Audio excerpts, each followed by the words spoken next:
Parts of Colorado have new COVID-19 restrictions. How will they enforce them? Colorado's top law enforcement official says a landlord's letter about the election was illegal. The inn that opened its doors and asked for nothing in return from fire evacuees. The 3 counties that could determine Colorado's Senate race, and the 3 counties that need long-term help for people who lost their homes and businesses in the wildfires. Our word of thanks is a chance to help all 3 at once, because they're all our neighbors, and because this is next. Denver's businesses are supposed to be in compliance with the new COVID-19 restrictions as of 1 hour ago, 5 p.m. The move by the city seems sudden only to those who have not been watching the numbers. Our Anusha Roy was. The alarm was sounded a few weeks ago that Denver's COVID numbers were not looking good. On October 16th, roughly 2 weeks ago, the city of Denver announced new public health orders to try and reverse that.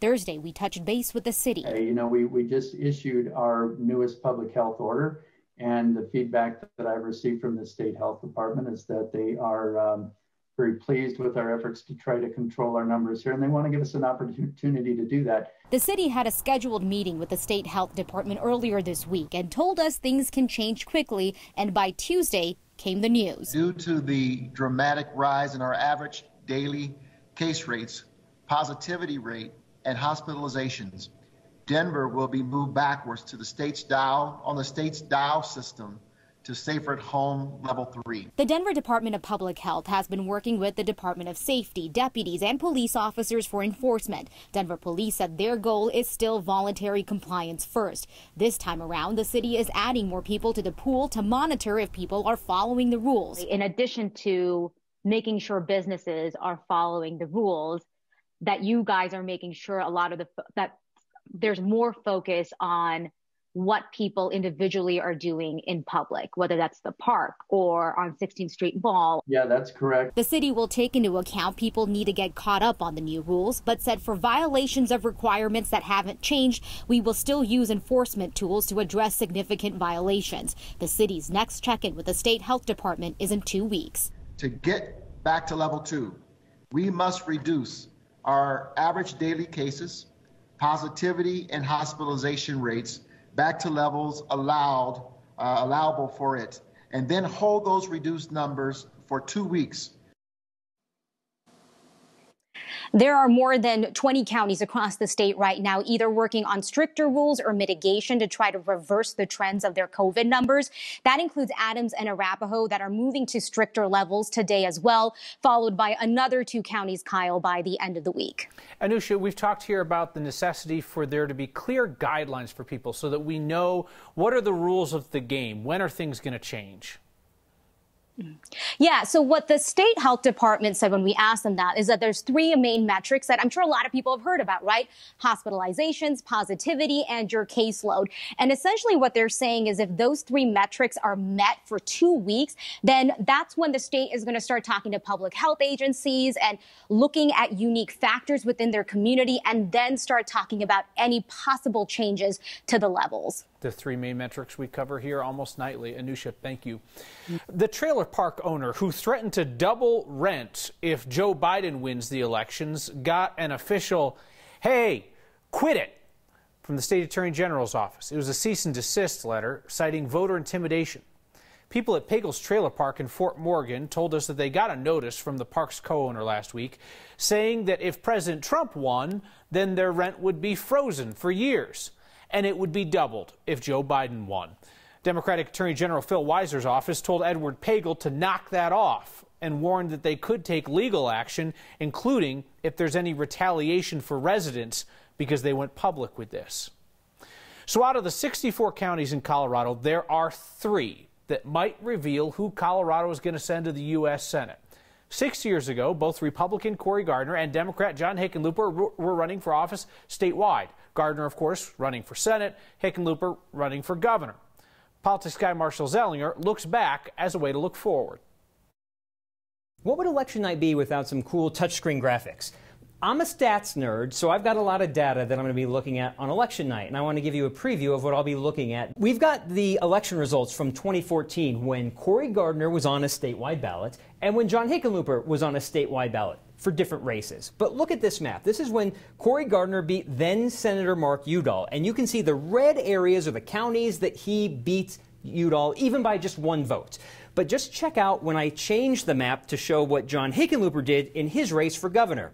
There are 3 counties, Larimer, Jefferson, and Conejos, that were Gardner counties that turned blue for Hickenlooper. Let's go back to the Senate map and change the coloring to show you how much a candidate won that county by. That's why Larimer County here turned closer to white, because Gardner only won by 565 votes. If I switch it to the 2014 governor's race, you can see it's a bluish shade because John Hickenlooper won by 7,500 votes. So on election night 2020, I'm going to look at Larimer County, Jefferson, and Conejos because these are areas Gardner needs to win because 6 years ago, Hickenlooper outperformed the Republican challenger greater than Gardner outperformed his Democratic challenger. One other race we're going to closely watch on election night is the 3rd Congressional District, which encompasses the Western Slope and Southern Colorado. Let's look at some history. In 2014, Representative Scott Tipton was already the incumbent, and a lot of his district was colored red. In 2016, we see some counties turning blue, and in 2018, additional Democratic support. The Democratic challenger at the time was Diane Mitch Bush. She's also the candidate this year, except she's running against Republican Lauren Boebert.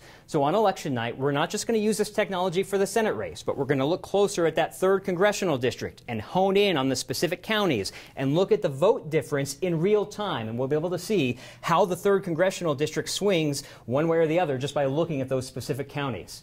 For Next, I'm Marshall Zellinger. That man just has this enormous, very heavy brain. One of the ballot questions that you have asked us about recently is how people can vote if they don't have a home address to get a ballot sent to. Next viewer named Gregory wanted to know, how can those experiencing homelessness vote since ballots are mailed out? Well, Marshall asked Larimer County Clerk Angela Myers.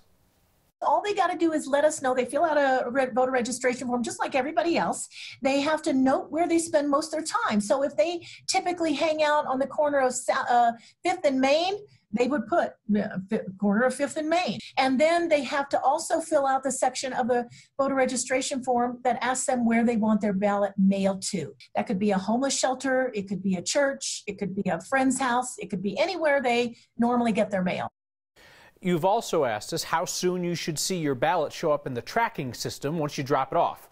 Consensus of the 4 clerks that we surveyed, the end of the next day. If you don't see it and you're concerned, you can reach out to your county clerk. Hundreds of Coloradans have lost their homes in the wildfires. There is a way to help them out on the long road ahead, and I think I know the people to do it. It's us. So you just raised $500,000 last week, $500,000 to assist thousands of wildfire evacuees. Let's talk about how we can now put together some sustained help for the people whose homes. When I think of this effort, the word of thanks that comes to mind is long-term. There will be long-term needs in Grand County, Larimer County, and Boulder County. So each county has its own separate dedicated fund to help its citizens impacted by the wildfires. What we've done is we've put together a way that we can give to all 3 of those county funds at once. So you don't have to make 3 separate donations or choose between neighbors in the 3 counties impacted. So every dollar raised through this week's Word of Thanks microgiving campaign is going to be split equally between the 3 county funds: the Grand Foundation, the Community Foundation Boulder County, and the Larimer County United Ways Wildfire Funds. Those are the 3 main nonprofits that are prepared to provide long-term help to Coloradans who lost their homes and businesses. Text thanks to 303-871-1491. I'll shoot you the link to donate, or you can find it wherever you find Next online. So the word is out about the astonishing generosity of this audience, $1.4 million raised this year so far. So the Community Foundation of Northern Colorado has stepped up to help us with it this week. They are going to collect the donations and then split them equally between the counties without taking any overhead fees themselves. And the Community Foundation of Northern Colorado is going to donate $5,000 to get us started tonight. As always, I'll match the first 50 of your $5 contributions personally. So let's show the Coloradans in Grand, Larimer, and Boulder counties that we are here for all of them for the long term.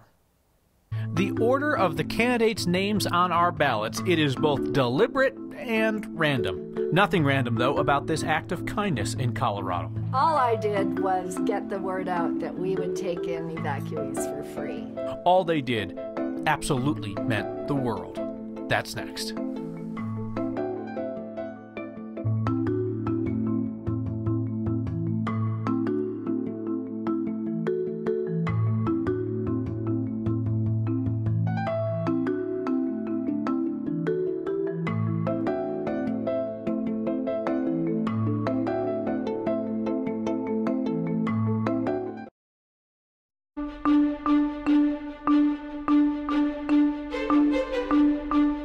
After a warm start to the month of October, temperatures finally cooling off below average for a change of pace for about the past week.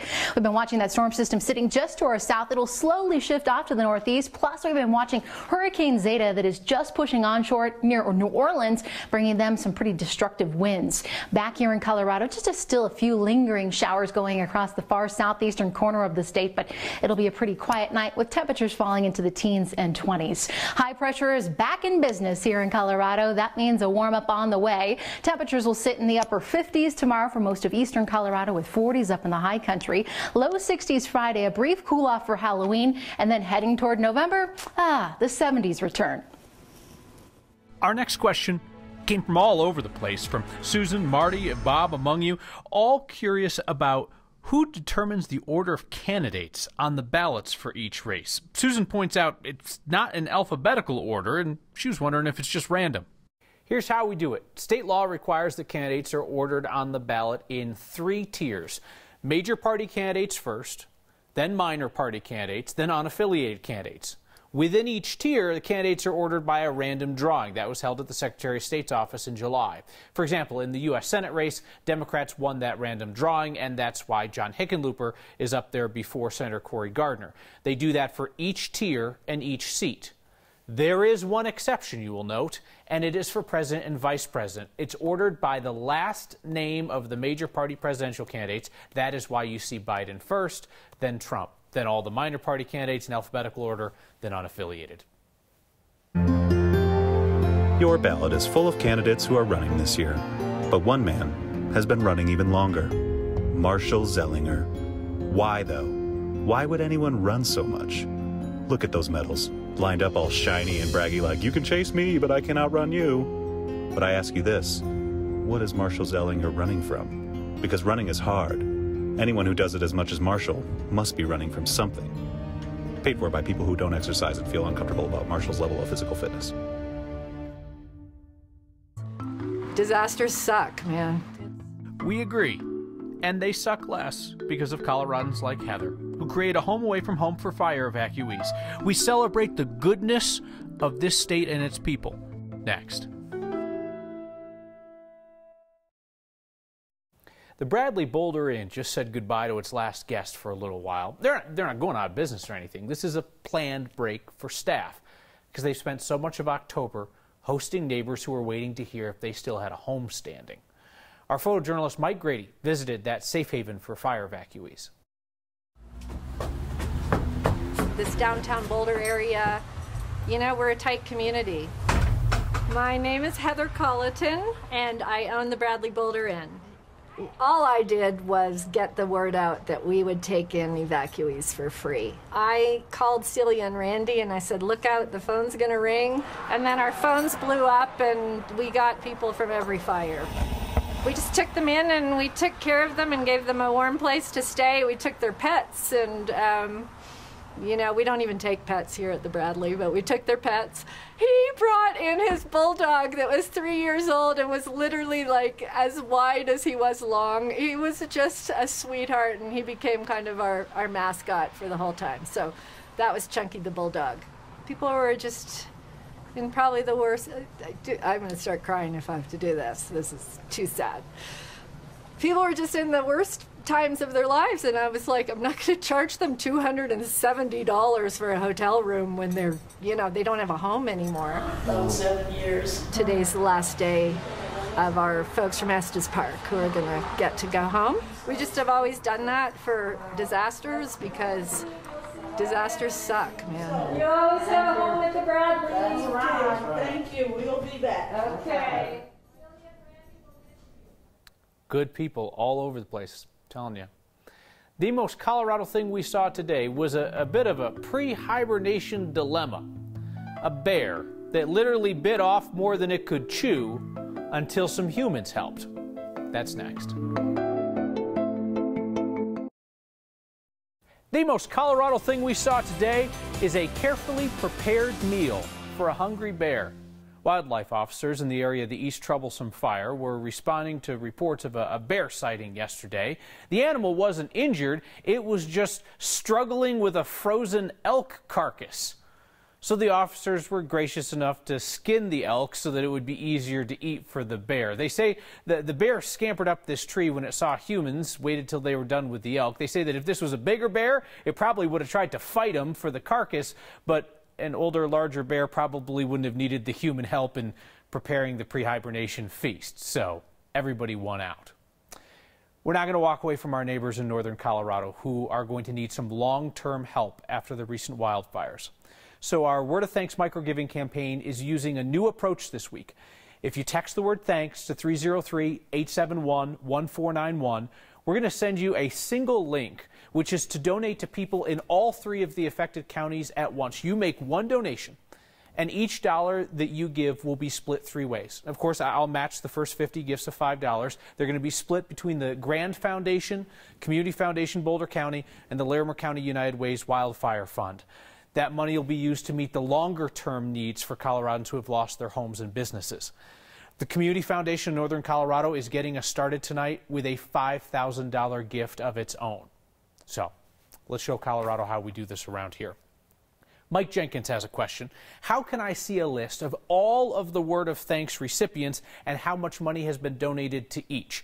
If you go to 9news.com, you click on Word of Thanks or just punch in a search engine, next, Word of Thanks, it'll take you to our page and it archives every single week that we've done this since June. So you can look back with pride and see all the great work that you have done for nonprofits in our community. And those nonprofits are allowed to keep their fundraising links live. So if you missed one and it's a cause that you feel passionately about, you can still give to those nonprofits to help with their work. Brian says, with the new COVID restrictions, how are people supposed to vote in person? There's no way to control the crowds. Oh, sure they can, Brian. The same way that they're going to control crowds at grocery stores or any place else. You're going to have spacing marked off, and they're going to get people in there a few at a time. The good news is, in this state, you don't have to stand in long lines to vote. It should be that way everywhere. See you next time.